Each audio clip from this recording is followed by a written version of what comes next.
noches, esto es Luis Novarecio Entrevista. En un instante estamos hablando con Federico Delgado, fiscal federal. Me parece que es interesante en este día en el que estamos un poco más calmos, porque es un día sin actividad, discutir un poco el rol de la justicia. En estos días hemos estado, y todavía nos quedan unos pocos más, para saber quiénes son los candidatos a presidente de la Nación y a diputados. Mal que bien, hay como una discusión. Hay la posibilidad de una elección, una participación cada 2 años o cada 4 años según el cargo y saber quiénes son. Los dos poderes, el legislativo y el judicial, el legislativo y el ejecutivo, están sin dudas en la necesidad de que tiene que expresarse a través de los medios de comunicación para explicar. El Poder Judicial no. Es bastante más oscuro.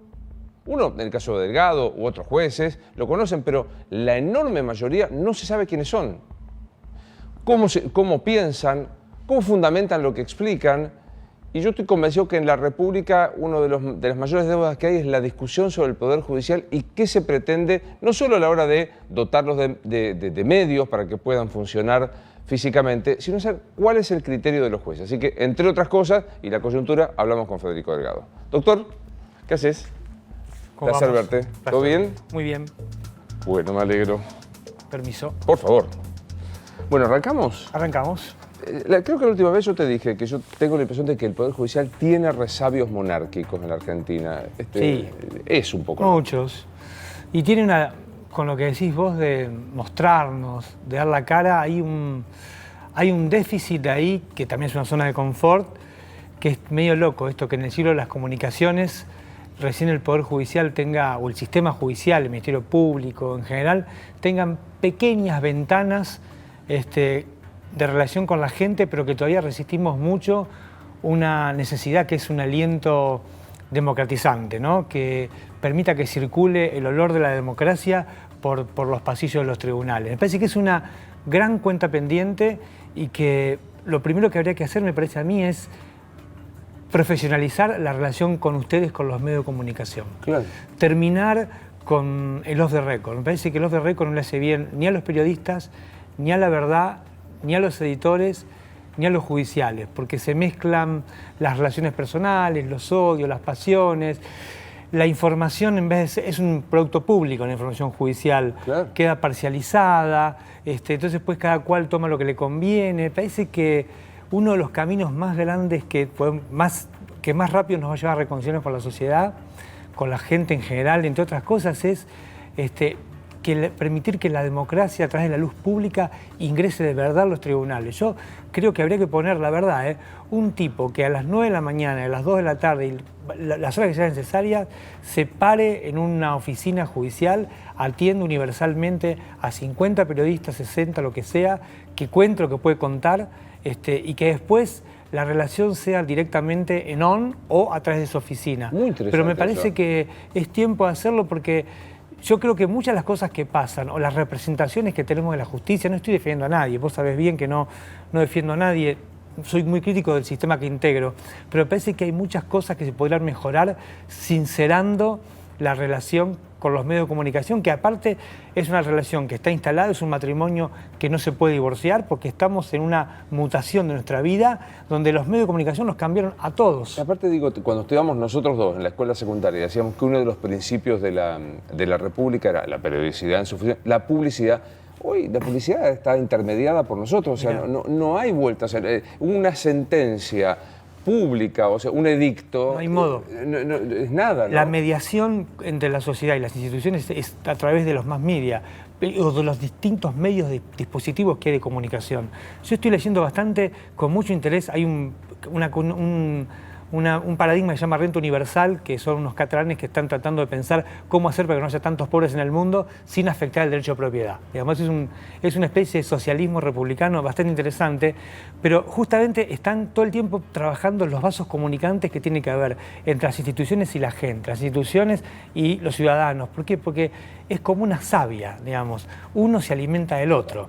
Y si no nos alimentamos recíprocamente, los que integramos el sistema de toma de decisiones y las personas que son el propio cimiento de eso, claro, estamos sonados, se producen tremendas grietas o tremendos orificios que después se van llenando con parches que lo que hacen es dañar a los dos y generar desconfianza. Claro. Entonces nosotros creemos que las instituciones nos aplastan y las instituciones creen que la sociedad las aplasta. Y en realidad es una locura porque ninguna de las dos partes puede vivir sin la otra. No, creo que la separación debería ser solamente analítica y no pensarlo como dos edificios diferentes. Federico, casi hagamos un poco de docencia, ¿no? Digo, porque muchos tenemos...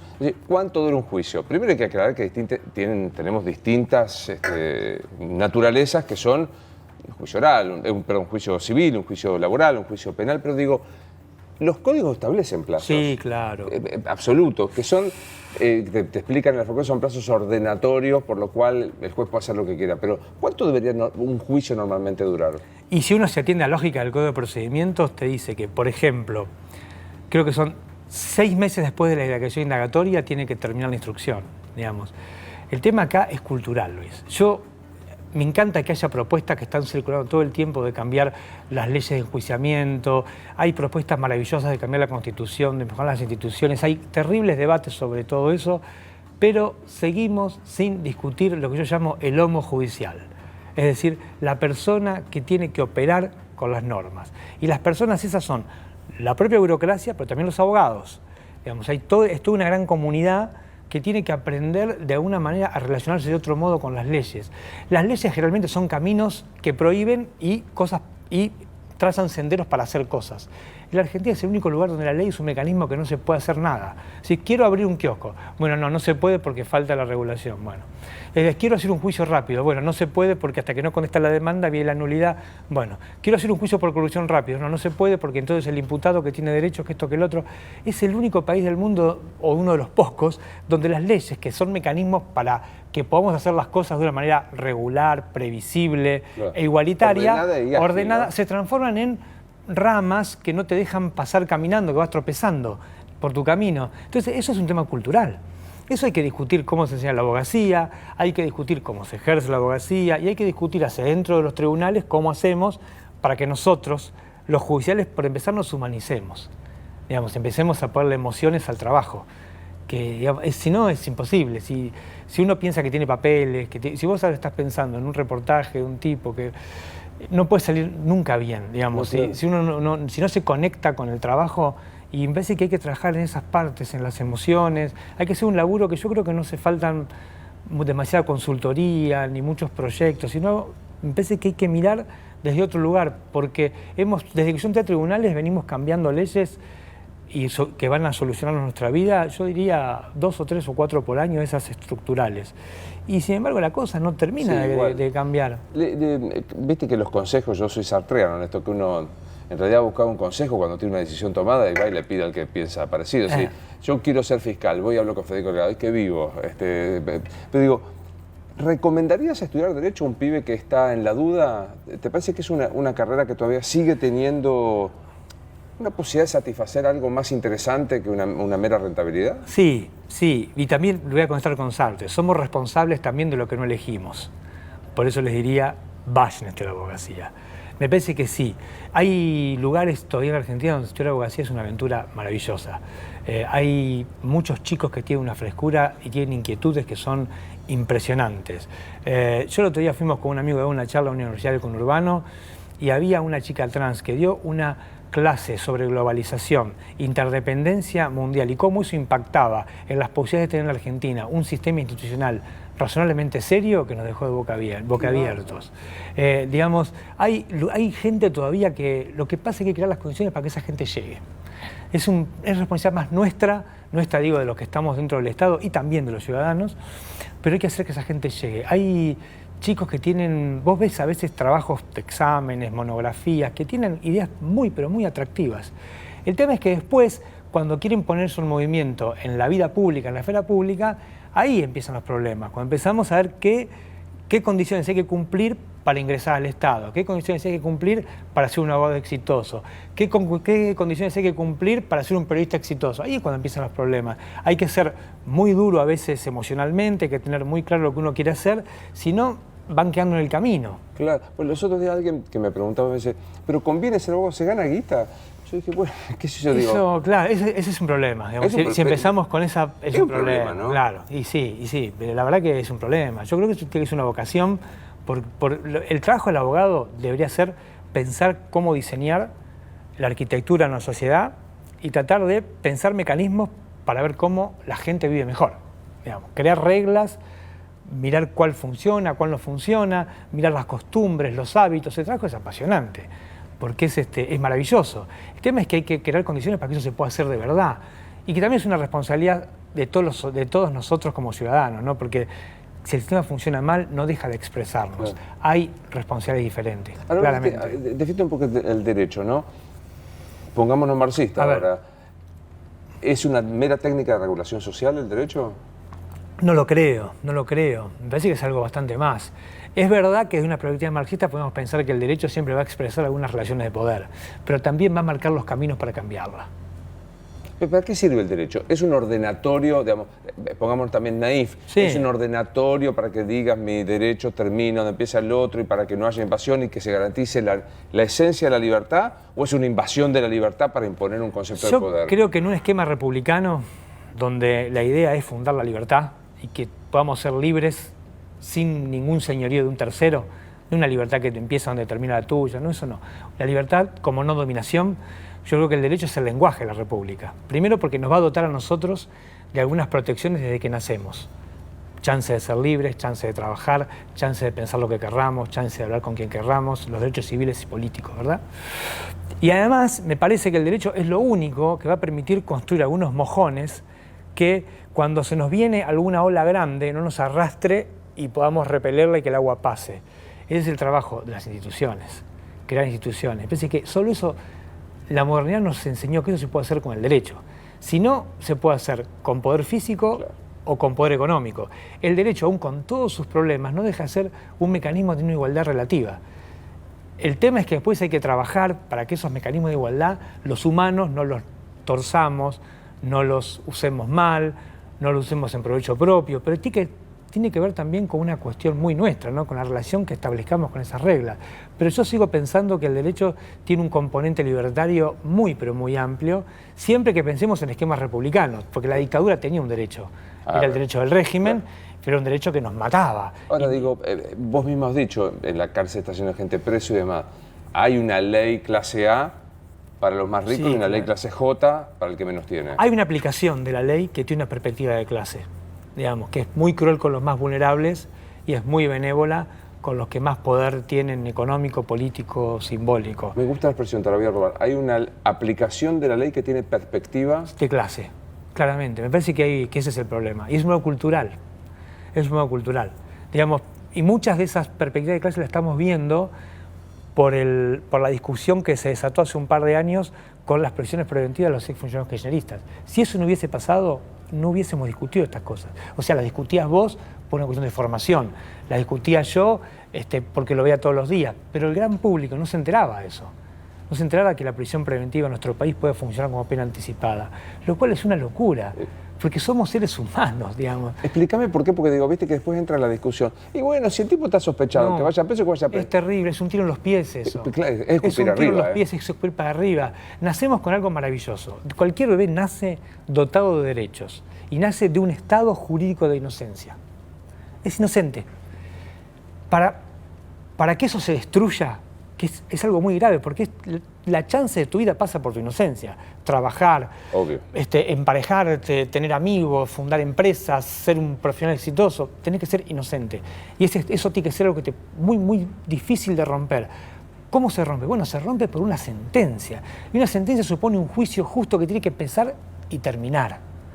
Entonces, ojo con que en el medio de ese proceso haya algún mecanismo que funcione como si hubo un juicio cuando uno lo hubo. Porque aunque después te digan que sos inocente, tu vida cambió para siempre. Esa es la prisión preventiva, ¿no? O sea, es la prisión preventiva. Anticipada como... Ahora, digo, lo banalizo, ¿eh? Sí. Entro acá, me afano la mesa, están las cámaras, se ven, me afano la... ¿Y yo tengo que esperar todo el juicio para que me metan preso? Y bueno, porque ahí el problema es nuestro, es de los judiciales. Es que no puede ser que para esos casos tardemos lo que tardamos. O sea, no hay que adelantar... Para mí no tiene que preso. pagarlo el imputado. El tipo que está filmado robándose la mesa no tiene que pagar con prisión preventiva la mora de la institución. Es la institución la que tiene que ponerse las pilas y hacer eso rápido. Porque ahí yo coincido con el reclamo popular. ¿Cómo puede ser que cosas que están muy claras están en 3, 4, 5 años? Es inconcebible, pero no hay modo de defenderlo. Y es mentira que la complejidad no, porque todo se puede hacer, se pueden respetar los derechos del imputado, pero también los de la sociedad que quiere que los delitos se descubran. ¿Por qué tarda 3 o 4 años? No, yo creo que es esto de los plazos y creo que es una inercia que tiene que ver con el homo judicial, con cómo nos enseñan, con un modo cultural de acercarnos a los conflictos que hacen que las cosas tarden de un modo que no hay explicación racional. No hay explicación racional. Yo te cuento, ¿puedo contar un caso que me pasa a mí? Obvio. Nosotros tenemos que relacionarnos con un imputado que está en una ciudad que está a 500 kilómetros de Buenos Aires. Tiene que venir. Hace 15 días que estamos pensando cómo hacer para que no tenga que venir, no solo por el gasto de dinero que supone un viaje para una entrevista de 10 minutos, sino porque es muy difícil que un preso pueda trasladarse en un día. Hay problemas de voto a Comodoro Pi. Imagínate, desde esta ciudad hasta que puede pasar 2 semanas. Entonces pensamos en hacer un Skype. Con el defensor que preste conformidad, con el preso que preste conformidad, digamos, hacemos un Skype, nos vemos, un escribano da fe, no hay problema. Cuando hablamos con la cárcel nos dicen, no tenemos Skype nosotros, usted no tiene internet, no podemos usarla. ¿Y cómo se podría hacer? No, habría que ir de acá a 100 kilómetros, que entonces sí tenemos, la podemos coordinar. Esas pequeñas cosas son las que hacen que los juicios tarden. El juicio de Cristina, trasladado en carretilla, que lo vimos todos, desde el Tribunal Oral a la Corte Suprema, esas son las cosas que hacen que los juicios tarden. A veces uno piensa que no, que entonces que un lado la grieta, el otro lado presiona, y los jueces, y acá y allá. Obvio que algo de eso debe haber, siempre se mezcla el barro de la historia. Pero hay muchos microcomportamientos que están terriblemente naturalizados. ¿De qué no importa dónde ni quién, pero de qué lo acusan a este que está a 500 kilómetros? Este hombre está preso por un robo agravado y nosotros está acá porque tenía teléfonos celulares que los había adulterado, que está bueno contarlo para mostrar irracionalidades.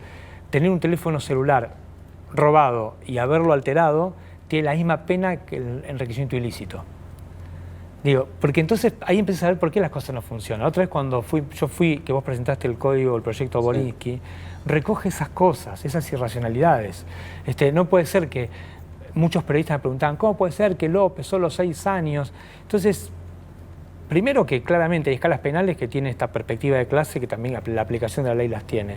Pero además mirá qué irracionalidad. Yo tengo un teléfono celular adulterado, para vender, y tengo una pena que es muy similar a la que puedo tener, enriquecerme ilícitamente en mi trabajo como fiscal. Digamos, ahí te das cuenta que hay cosas que no le hemos prestado la atención que hay que prestarles y que por no prestar atención a esas cosas, después de muchos años, vivimos lo que estamos viviendo. ¿Y qué vas a resolver con el hombre del...? No lo sé, porque no podemos hacer Skype. Traerlo 500 kilómetros es un desgaste de dinero y de recursos que no se puede creer. Viajar nosotros no podemos, porque tenemos que mandar un exhorto. Es muy literario. De algún modo el exhorto hasta que va... Y tenemos que ir nosotros en el auto, que nos autoricen a entrevistarlo. Realmente es muy vetusto. ¿Indagatoria? Sí. Que encima capaz que vas y se niega a declarar. Absolutamente. Exactamente. O sea, te viajaste los 500 kilómetros o te lo trajiste 500 kilómetros. Llega y dice... Pero esto también nos pasa cuando tenemos que pedir un exhorto a Suiza para saber si José Pérez es el titular real de tal empresa. Digamos, por eso hay que pensar de verdad el sistema. Digamos, yo parezco un loco en una plaza, pero hay que pensar el sistema de verdad, porque estas cosas son las que no prestamos atención. Por eso digo, hay que democratizar, hay que cambiar culturalmente y algunas reglas hay que rehacerlas, porque son muy vetustas. No puede ser que tengamos estos problemas. Vos dijiste con toda razón, cuando se presenta esta queja en el expediente Cristina, Vialidad, salen la carretilla con los expedientes. Yo no sé si lo contamos al aire, yo siempre te lo cuento fuera del micrófono porque fue una de las cosas que me tocó hacer cuando empecé a trabajar en el tribunal, como que es coser. A mí también. Se cosen los escritorios al día de hoy. Contame la historia de por qué se cosen los escritorios. Porque un juez de la corte llamada Repeto, esta es la historia que yo mamé en tribunales, ¿no? Habría que un historiador chequearla, pero es la que circula. Es la que circula, es que un señor que creo que era Repeto de apellido, que era juez de la corte hace muchísimos años, en otro siglo, se cortó con un ganchito. Entonces ordenó que se cosan los expedientes. Eso nos contaban cuando entramos al tribunal y nosotros decíamos 18 años, decíamos, che, Era década del 90, coser expedientes, ¿te parece? Sí, sí, pero ¿por qué? ¿Por qué?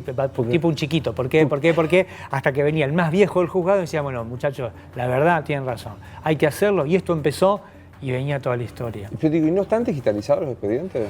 Algunos fueron sí, otros no. Pasan cosas como que y pasan irracionalidades, ya que estamos.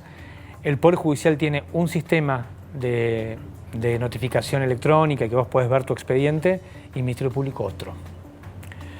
Con lo cual, vos, abogado, estás medio destinado a volverte loco. Entendémoslo, porque si no, por ahí muchos que no siguen. No, claro. El proceso penal tiene cuanto menos 2 funcionarios fundamentales. Sí, el juez y el fiscal. El Ministerio Público y los jueces. Uno habla en italiano y el otro en inglés. ¿Tienen 2 sistemas distintos? Sí. Ahí se chorearon Informáticos. para licitar el coso. Pero no creo que sea... Mira, no voy a decir que no. Pero no creo que sea eso. Recién ahora los estamos ajustando. Recién ahora se está ajustando. Entonces vos, no es increíble. Por ejemplo, los jueces notifican electrónicamente a los abogados, quiere decir, les cuentan qué pasa en el expediente. A las fiscalías tienen que mandar la carpeta porque no todas tenemos el sistema actualizado. Esas pequeñas cosas, vos haces la cuenta durante un año, el tiempo que perdiste, en el exhorto a 500 kilómetros, en la cédula que no vino, en la notificación electrónica que no funcionó, en el telegrama que no fue, en el expediente que llovía como llovía la semana pasada y no podías trasladarlo con la carretilla porque se mojan, o en el auto del servicio penitenciario que le dijiste tráigame el preso en el primer camión, que significa que tiene que estar a las 7:30 de la mañana en tribunales y llega promedio a las 3 de la tarde, porque siempre pasa algo.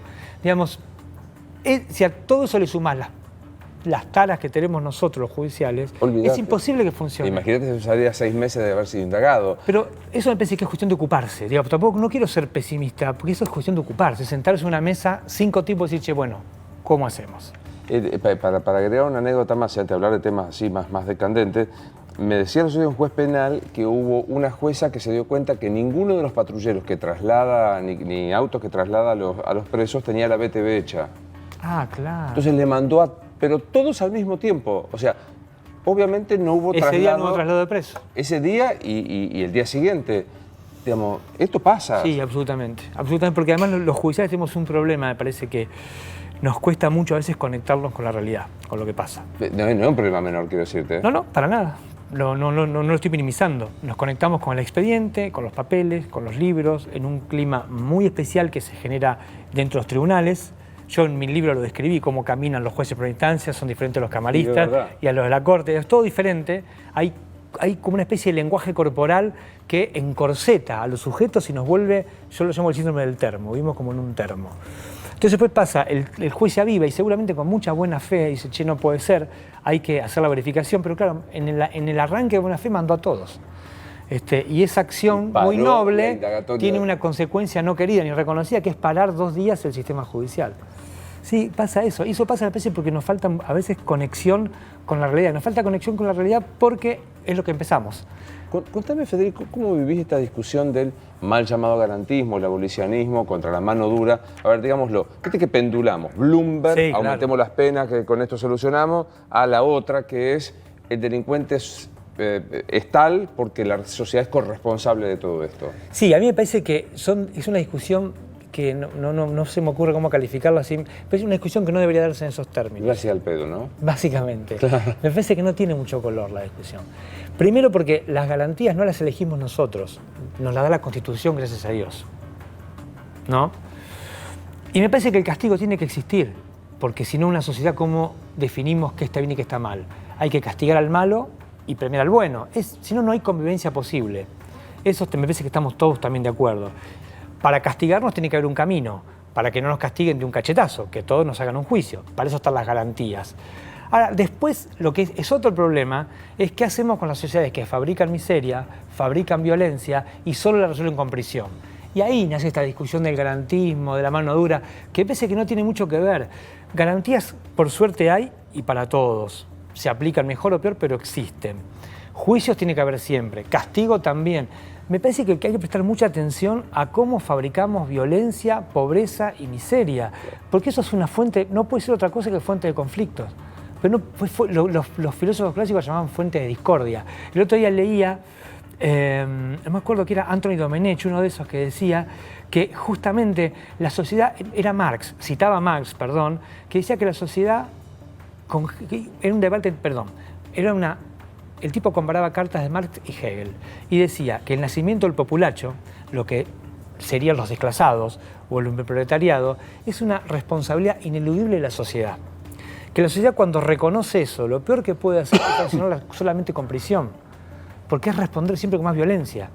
Hay un problema ahí estructural, que la propia sociedad está fabricando lo que después le patea los tobillos. Ahora, lo que a veces nosotros hacemos, ¿no?, de contar algunas situaciones, un tipo que fue condenado 2 veces a violación, es dejado libre en una libertad anticipada y vuelve a violar. Y esto es que los jueces no ven. Existir existe por obvio. Pero ¿cuánto de repetitivo es, cuánto de extraordinario es? No es muy extraordinario porque el castigo, tal como está pensado en la Constitución, ha fracasado, acá y en todo el mundo. La prisión como mecanismo de castigo fracasó. No quiere decir que no tiene que haber prisión, tiene que haber castigo, pero no solamente. Luis, tener 15 tipos encerrados en una habitación de 10 por 10, las 24 horas del día mirándose la cara, 1, 2 años, ¿qué puede salir de ahí? Un monstruo. Un monstruo. La vieja película Pasajero, una pesadilla, era... Sí, claro. Digamos, es terrible, es muy difícil. A mí me parece que la verdad tenemos que discutir cómo castigamos. Hay que castigar, sí, pero por ahí hay que pensar en el trabajo, hay que pensar en un sistema que sea semicerrado, y hay que pensar que el tipo que entra a prisión tenga una chance de salir, de escaparse de la causa que lo llevó a eso. Si el tipo entró por violador y va a ser violado sistemáticamente 10 años, cuando salga, ¿qué va a hacer? Claro. Si entró por ladrón o entró por traficante de drogas y dentro de la cárcel va a comprar o vender drogas, ¿qué va a hacer cuando salga? Obvio. Me parece que lo que hay que sincerar es el castigo y no ha funcionado como fue pensado en algún momento. Entonces también hay que ser un poco más humilde. Eso nos pasa a los abogados, que nos parece que sabemos todo. Y hay que abrirse a otros espacios, hay que hablar más con psicólogos, hay que hablar con la neurociencia, hay que hablar con sociólogos, hay que hablar con tipos que han pensado y han estudiado cómo funciona de verdad el entramado de las prisiones y del castigo.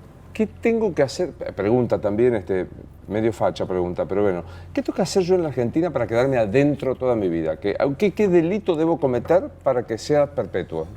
Y tenés que haber cometido un homicidio agravado, pero después llega un momento que nos quedamos sin espacio temporal para la pena, digamos. Pero lo que se puede hacer es lo que le pasa a Roberto Puig, que dicen que no ha sido resocializado. De delincuente pasa a loco, es eso. Vamos a hacer en televisión. Sí. Pasamos de delincuente a loco, a peligroso. En la Argentina no existe la indeterminación de la pena. O sea, no puede, como decía, pena perpetua. En España, por ejemplo, suma aritmética. 500 años de prisión, claro. Silingo, 500 años de prisión. ¿Y por qué eso? ¿Está bien, está mal? No lo sé. No sé si tiene sentido, porque ¿quién va a vivir 500 años? No sé si tiene sentido. A mí me parece que el castigo tiene sentido para que el tipo pueda volver, de algún modo. Más tiempo, menos tiempo. Si no, es excluirlo. Yo creo que es o matamos por goteo, o matamos por guillotina, o de verdad tratamos de crear un sistema un sistema de encuentros. Vivir en sociedad es un sistema de encuentros, es encontrarnos. Bueno, el que se desencontró hay que castigarlo por lo que hizo, porque nos ofendió a todos, pero después de eso hay que crear un mecanismo para que se vuelva a encontrar. La pena por goteo es la pena perpetua. La pena por goteo, pero pudrirte en prisión. Eso es morir por goteo. Asumo que muchos de los que nos están viendo decían, un tipo que viola a un pibe o 2 pibes y después lo mata, no tiene que salir nunca más a la calle. Y es probable pero puede cumplir una función distinta que estar encerrado en una habitación de 2x2, 35.000 años. Aún dentro del sistema de castigo puede tener una función diferente. Sí. Yo creo que hay que encontrar la función. Apilar en habitaciones cerradas, ya vemos dónde nos llevó. A nosotros, a los norteamericanos, a los españoles, a los italianos, digamos, podemos ir a cualquier tipo de sociedad occidental y vemos que el encierro de amontonar en cárceles creó monstruos, como bien decís vos. Por ahí hay que pensar, yo empecé a pensar en otros países que tienen otro tipo de experiencias para relacionarse con el castigo. Con el castigo, porque no dejan es mentira que no se castiga. Se castiga, pero se castiga de un modo que nos sirva a todos. Ya te lo pregunté la otra vez, pero lo reactualizó Zaffaroni esta semana hablando de presos políticos, ¿no? Él dijo hay que hacer una ley, y creo que Alberto Fernández discutir y todo esto. ¿Hay presos políticos en Argentina? A mí me parece que la categoría de presos políticos tiene sobre todo en la Argentina, tiene un plus muy importante, muy específico y que tiene que ver con las personas que son perseguidas por gobiernos de facto. A mí me parece que es una categoría muy restrictiva y me parece que no creo que haya presos políticos, en el sentido que estoy pensando de los que son perseguidos por un régimen, una dictadura que sale a cazar opositores, dictadura versus demócratas, no creo que esté esa discusión. Es probable que haya juicios injustos, porque la Argentina tiene un sistema judicial sospechado, tiene un sistema judicial con muchos problemas y que es bastante injusto, y eso el indicador es la percepción que tenemos nomás los ciudadanos de eso. Entonces me parece que sí, que puede haber juicios injustos, pero no creo que haya presos políticos. Y más general, ¿qué te pasa con Zaffaroni? Digo, cuando yo estudiaba era... No, Zaffaroni para mí es un intelectual de otro mundo, que esto que dice de la ley de revisión, yo por haber sido alumno de Zaffaroni y haberlo leído y alguna vez haber discutido con él en ámbitos académicos, me imagino por dónde viene. ¿Por dónde te pasó? Me parece que Argentina tiene un problema grande con que nosotros nos olvidamos cuando los juicios pasan, pero mucha gente percibe que tuvo un juicio injusto y va a buscar una solución al sistema interamericano de derechos humanos. Eso significa que el Estado argentino empieza a ser juzgado por la comunidad interamericana y se examina el juicio no analizando lo que son los jueces, sino al Estado. En general, eso termina con muchas condenas al Estado argentino. El Estado argentino termina condenado por no haber hecho bien su trabajo, digamos así. Eso cuesta plata, cuesta recursos, cuesta un montón de cosas. Zaffaroni integra ese tribunal. Es probable que lo que está planteando sea algún mecanismo para evitar el ingreso de algunos casos, y muchos que no conocemos, de gatillo fácil, de violencia policial, que van todo el tiempo al sistema interamericano y que generan costos económicos, humanos y de tiempo y de prestigio internacional muy fuertes en la Argentina. Yo me imagino, porque alguna vez lo hablé con él en alguna instancia académica, que viene por ese lado. Más que la ley de yo creo que sí, creo que hubo, por la propia dinámica que tiene el debate público en la Argentina y por lo acotado que es, y parece que todo fuese Boca River o Newell's y Central, dijo, entonces es una ley para revisar los juicios de los kirchneristas porque Zaffaroni simpatiza. Yo creo que eso no lo dijo en esos términos, y me parece, no soy un exégete de él, ¿no? Pero porque alguna vez puedo completar lo que escuché con lo que alguna vez leí, incluso hablé con él, me parece que tiene que ver con una cosa estructural, porque Zaffaroni tiene que sería un día lindo que lo puedan escuchar por televisión, tiene un diagnóstico que uno puede compartir o no, pero lo que él llama la esquizofrenia institucional argentina. Él hace una descripción de nuestro diseño institucional y que concluye que nunca puede terminar nada bien, y tiene una propuesta para cambiarlo. A los que fuimos alumnos de él nos lo viene diciendo hace un montón de años. Pero me parece que muchas cosas que dice, las dice sueltas, son decodificadas de este modo, pero que se inscriben en esa preocupación un poco más global que tiene que ver con pensar nuestro organigrama institucional, que por ejemplo para un juez tiene una irracionalidad tan grande como que cualquier juez de la Argentina se levanta con la pata izquierda y puede declarar inconstitucional un decreto que firmó el presidente Macri. Lo puede hacer un juez de Paz, lo puede hacer un juez de Río Gallegos, un juez de Jujuy, un juez donde quiera. Y lo puede hacer y porque lo puede hacer. Digamos, esas son cosas que en sociedades complejas, de un modo, son difíciles para que la vida pública pueda funcionar. ¿Y qué pensás de los que creen que el mal del sistema de castigo al delito? Porque está bueno recalcar esto, el derecho penal no viene a prevenir. No. O sea, no, es un error, digamos, esta cosa, digamos. Pero digo, sí se ocupa el castigo del derecho producido, pero que el sistema pésimo de castigo en la Argentina tiene que ver con el zaffaronismo. No lo sé, que como que no funciona por la corriente zaffaroniana de jueces, fiscales y empleados. No lo sé, porque los libros de Zaffaroni yo nunca leí que no había que castigar. Al contrario. De hecho, para aplicar penas más graves en delitos de lesa humanidad, mucho tiempo usamos teorías de Zaffaroni. Yo no sé, me parece que hay un hiato muy fuerte entre... Me parece que Zaffaroni es más comentado que leído, como pasa con tantos autores de mucho calibre, digamos. Pasa como con Maquiavelo, ¿no? Todo el mundo cree que maquiavélico es un adjetivo peyorativo y todo el mundo habla de Maquiavelo y la verdad que los que lo hemos leído no somos muchos. Yo no quiero comparar, pero me parece que con muchos autores pasa eso, ¿no? Se habla más de ellos, sin haberlos leído. Parece que pasa un poco de eso, porque si no sería fácil. Cambiamos en la Facultad de Derecho, sacamos las cátedras de Zaffaroni, o los que son neozaffaronianos, ponemos del otro lado y en 5 años tenemos abogados que van a ser maravillosos y se soluciona el sistema penal. No sería. Y la UBA además ahí tiene la famosa libertad de cátedra, ¿no? Que hay zaffaronianos, hay varias cátedras. Y me parece que el problema, ojalá fuese solamente eso. Los sofistas decían que la justicia era lo que el poderoso decía que es. Y sí, claro. ¿Es? Yo creo que no debería ser, pero en muchos casos es. El sistema judicial muchas veces funciona como un apéndice del poder, no solo que reproduce relaciones de poder, que eso me parece que sí, que es así, sino que además se comporta con el poder de un modo muy singular, digamos, garantizando los caprichos del poder, el castigo de determinadas personas, la tolerancia hacia otras, ganar tiempo en otros casos, y después todo se da vuelta cuando cambia el poder, que es la historia de las transiciones argentinas, al menos desde el 55 en adelante, ¿no? Que es un tema interesante, ¿no? Porque ahí aparece de vuelta la profesión muy vapuleada, que es la profesión de abogado. Obvio. O sea, esta historia de defender cualquier cosa, decís blanco, decís negro. Digamos, el derecho a la defensa es universal y garantizado. Pero digo, ¿cuál es el límite para no caer en la... A mí me parece que el problema grave de la enseñanza de la abogacía y de la aplicación y que después se traduce en la aplicación de la ley es haber despojado a las leyes de componentes morales y éticos.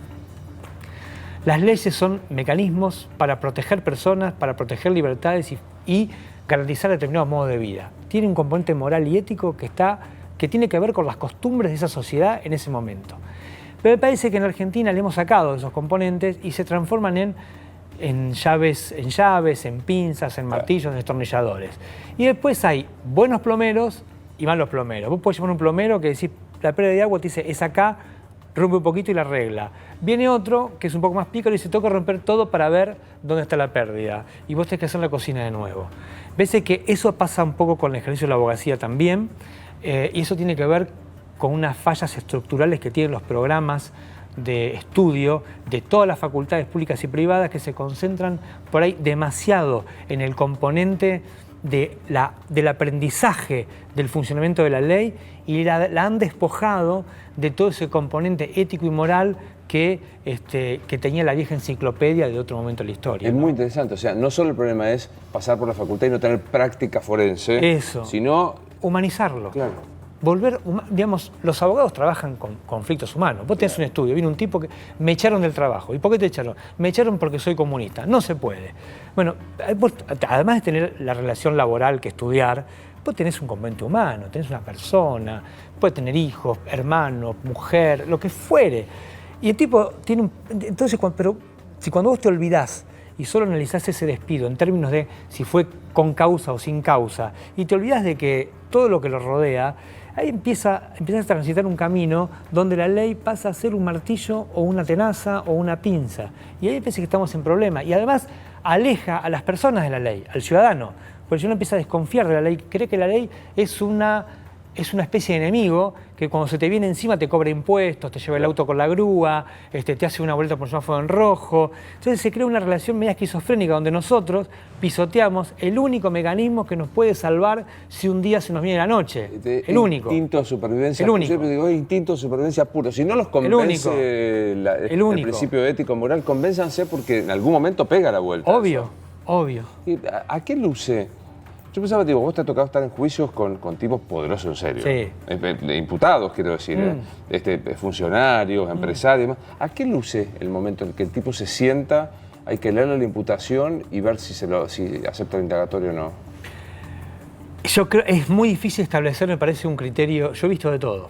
He visto, por ejemplo, el eminente Macera desafiando al juez, diciéndole, yo sé con quién habla usted, yo sé qué calles camina, mi gente sabe todo. Hoy siento el olor a quemado, pero esto vuelve. Vi ese caso. Vi expresidentes respetando la institución y dando su explicación. He visto a ministros desafiantes diciendo no puede ser, ¿cómo pueden hacer esto a mí? Y he visto también personas que vienen quebradas, que es como que les pasó el poder por encima y que cuando llegan a la instancia judicial, llegan a veces pidiendo por favor que el juez haga rápido lo que tiene que hacer porque ya no hay más resistencia. ¿Qué pasó? No te tocó estar ahí, me parece, en el de los bolsos de López. ¿No interviniste vos? Como en la instrucción intervine yo. ¿Interviste? Ah, con Rafecas. Claro. López lo quiso agarrar del cuello a Rafecas, la primera indagatoria. Aquella historia cuando llegó Loco, claro, ¿existió esa historia? No, era muy compleja. La verdad que es una historia que tengo el juicio, es bastante literaria. Sí, porque era una situación muy violenta, el hombre estaba muy nervioso, Rafecas demostró un temperamento, digamos, propio de un juez antiguo, digamos, de mesura, y hubo una situación violenta. Después tuvo que intervenir el cuerpo médico forense. Claro, porque el cuento periodístico era que se daba la cabeza contra la pared para... No tanto eso, sino que lo que hacía era, primero quería ejercer violencia sobre el juez, pero no con el juez como persona, estaba enojado con el mundo. Entonces lo mandaron a la alcaldía, a la unidad 29, ahí sí creo que hubo escenas de violencia de ese tipo, y entraron los médicos, y después como de 2 o 3 horas, Rafecas le preguntó a los médicos, díganme por escrito si puedo o no declarar, porque si no puede declarar, hoy no declara y será cuando tenga que ser. Y los médicos forenses permitieron que declare, dijeron que estaba bien, se negó a declarar, pero fueron, bueno, ahí tenés 4 o 5 horas de nada. Digamos. ¿Esperando qué? ¿Esperando qué? Es relativamente ágil la sentencia, porque digo, elevaron. Más o menos. Yo creo que en el caso López deberíamos llevarlos a las facultades para aprender lo bueno y lo malo del sistema judicial. Primero, pues nos pasaron cosas locas. Buscamos plata en Brasil y estaba acá en Tigre.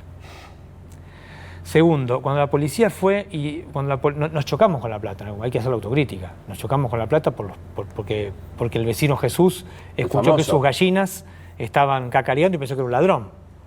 Y llamó a la policía, digamos. Esa es la historia. Ahora, después, cuando la policía va a la casa a ver dónde estaba la plata escondida, encuentra toda una escena del crimen, digamos así, pero no había rastros del dinero. Y es López, el propio López, quien en una declaración dice, no, pero fíjense, porque había un tanque de agua vacío y la tenía guardada ahí.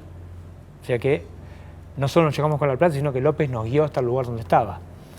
Y después teníamos problemas técnicos terribles. Había que abrir teléfonos y no teníamos tecnología. Y fue López quien le suministró al juez las claves. Entonces, me parece que después sí, se hizo relativamente rápido, es verdad, pero me parece que muestra todo lo bueno y todo lo malo, porque hubo mucha gente que trabajó con mucho compromiso, incluso el tiempo en que se buscaron los bienes de López, Prefectura estuvo buscando 2 años dinero, lo buscó mal, pero buscó. Ahí hace poquitito, sentada Alessandra Menicelli, la esposa de Vido, dijo que vos y el juez no quisieron averiguar el origen de la No, es plata. que no, lo buscamos por los 4 costados. Yo me acuerdo que se hizo los termos sellados, había termos sellados, había un pedacito que mandamos los exhortos de Estados Unidos, la respuesta llegó cuando ya estaba el juicio oral. Esa plata había venido de una financiera, creo que era Finansur o algo por el estilo, que ya no existía más cuando el dinero se encontró. Después López, cuando acá en Argentina no es obligación declarar, y menos decir la verdad, el señor dijo, este dinero solo es de la política, y la verdad que no pudimos conectar ninguna, de verdad, pero de verdad, no pudimos conectar nunca esa masa de dinero con algún acto de él como funcionario. Sospechas tuvimos siempre, por ejemplo con Odebrecht, tuvimos muchas sospechas, claro. Pero que la plata venía de... Pero no alcanza la sospecha. No alcanza. No, eso no condenás. No alcanza. Podrás procesar para averiguar. Ni siquiera. Nosotros veíamos algunos movimientos en la causa de Odebrecht que eran compatibles por ahí, que podían tener algún tipo de humo de buen derecho, como decían los viejos abogados. Pero después presas pruebas. Entonces, entre ir por la máxima y tratar de forzar los conceptos o ir por lo que hay, nosotros elegimos la estrategia más conservadora, que me parece que era a largo plazo la que más nos conviene como sociedad, ¿no? Jugar por lo que hay y no por lo que nos parece. ¿Y la idea de que se lo plantaron a López para que...? Eso no lo sabemos. Nosotros hicimos todo un recorrido por las celdas de los teléfonos, las cámaras del peaje y el encendido de los celulares que él tenía. Hicimos todo, reconstruimos todo el movimiento de ese día de él.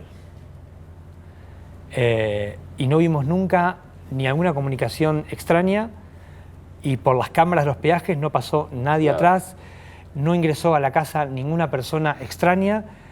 Lo único que puede haber pasado es que haya habido algún teléfono que nosotros nunca vimos, y que eso abra la puerta a un universo de cosas que solo sabe López. Ahora, es apasionante porque el caso de López tiene cosas... Yo siempre hago el mismo cuento cuando voy a dar una charla. Les pido que levanten la mano todos los que vieron a López tirando los bolsos por los muros. Levanta el 80%. No existió, no hay una sola imagen que diga eso. Se ve solo las monjas que no son monjas. No. Al final, las monjas no eran monjas. Bueno, las monjas sí, no. Yo no entiendo mucho de la jerarquía eclesiástica y los cargos, pero no eran monjas del todo, pero algo tenían que ver, como, y quiero decir, era una clase de monjas que eran un grado inferior a monja, pero nos pasaban cosas que también son muy literarias. Una de las hermanas zafó porque tenía problemas acústicos, pero tenía 3 teléfonos al lado todo el tiempo. O sea, la sorda tenía 3 teléfonos. Claro, entonces a nosotros siempre nos hizo ruido eso, pero bueno, no se pudo. La hipoacusia dio positiva. Sí, claro, pero tenía 3 teléfonos, digamos, qué sé yo, es complejo. Y después ahora absolvieron a una, yo no estuve en el juicio, no puedo hablar, pero la persona que absuelven es una que ingresa los bolsos al convento a las 3 de la mañana, digamos. La absuelven porque no sabía lo que había adentro. La hermana Inés, creo sí, que, ¿no? No me acuerdo el nombre, sí. Pero digamos eran altas horas de la madrugada, con urbano, un convento, no un boliche, viene un tipo con un arma, con plata, y la absolvemos. Yo creo que ahí hay problemas para discutir, pero no estoy hablando mal de nadie. Yo pensé que hay problemas de interpretación de la ley ahí que dan para haber que ver los fundamentos, ¿no? Antes de despedirme, ¿cómo está tu caso? Que durante algún momento estuviste... Yo estoy muy golpeado dentro de la justicia. No quiero hacer un tango porque la verdad que no voy a hacer espacio para eso. Pero no es fácil, no soy un héroe, pero no es fácil la franqueza, no es un camino fácil. Yo elegí ese y me hago cargo de lo que elegí, pero no es sencillo convivir con eso. No es sencillo convivir con eso. Cuando decís estoy complicado, ¿con riesgo que puedan destituirte? Nunca se sabe, porque la Argentina tiene el rasgo de entre lo que las normas dicen y lo que algunos dicen que las normas dicen, hay un hiato que es muy difícil de prever. Claro. Yo trato de trabajar tranquilo y de hacer las cosas lo que mejor me sale, pero como siempre digo, no es nada fácil y yo los últimos tiempos no he tenido absolutamente nada fácil. En algún momento, en alguna instancia, por ahí podemos charlarlo largo y tendido, no creo que sea ahora el momento, porque esta es otra cosa, pero no es sencillo. No, pero la próxima lo hacemos. Yo estoy sentado frente a un fiscal, conozco, voy al tribunal y todo esto, pero por ahí alguien no. Contame cómo es físicamente tu despacho. Debe tener 3 metros por 2, lo comparto con otra persona y está todo lleno de carteles porque tenemos un mapa de una investigación muy grande y tenemos las paredes ocupadas con eso, con flechas y yo qué sé, empapeladas con hojas A4 impresas en nuestras computadoras. ¿3x2? Sí, 3x2, 3x3, sí. Más o menos. ¿Y empleados que tenés? Y somos 12. ¿Para cuántas causas más o menos que pasan No, al año no, tengo idea, muchísimas. 900, 1000, muchísimas. Más las que van quedando. Sí, muchísimo. Sí, muchísimo. ¿Y? Y ahí estamos. No, por eso me parece que prestar atención a la parte micro, porque si pensamos bien la parte micro, vamos a mejorar la macro. Si seguimos pensando en la macro, me parece que estamos condenados a vivir en esta meseta. Por ser finos, por ser televisivos. Por ser televisivos. Me parece que hay que de verdad empezar a laburar creo que yo quiero hacer. Que la otra vez vine acá y te dije, mi ciclo está cumplido, todo el mundo pensaba que renunciaba. No, yo no quiero ser más fiscal de primera instancia, quiero trabajar en estas cosas. Quiero trabajar en las cosas micro, en los microcomportamientos, en crear estímulos, nuevas reglas. Porque me parece que hay un campo que los argentinos nos merecemos tener una justicia razonablemente autónoma y buena, y eso se puede hacer porque hay mucha gente buena, mucha gente con ganas, hay muchos chicos que tienen unos bríos impresionantes, pero hay que crear condiciones para que puedan desplegarse. Vos podés ser un gran futbolista, pero si te ponen en un equipo de picapiedras no vas a poder lucir nunca. Así que lo que hay que hacer es que armar el equipo, bien. Bueno, varios compromisos. En unas semanas que vuelvas a charlar más detenidamente solo de esto, porque yo te llevo por todos lados, una de las primeras cosas. Listo. La otra que ya te dice 30.000 veces la pregunta, va 30.001. ¿Se hace justicia o se hace lo que se puede? Se hace lo que se puede. En algunos casos con la mejor onda del mundo y la mayor honestidad intelectual del mundo, en otros no, pero se hace lo que se puede. ¿Qué estás leyendo?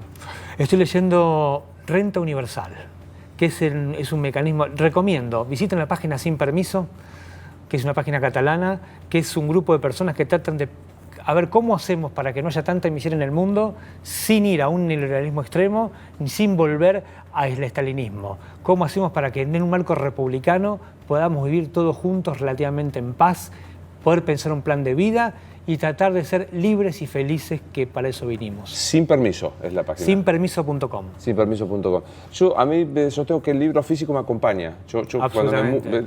Pero soy casi fetichista con el tema. El libro papel, el libro de... Yo también. ¿Qué 4 o 5 libros están ahí como fetiche que te acompañan?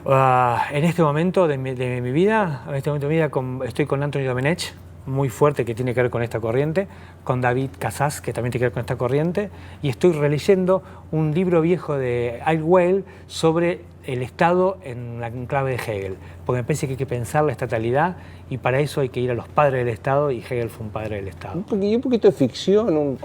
Me comí en los últimos meses toda la saga de Safón.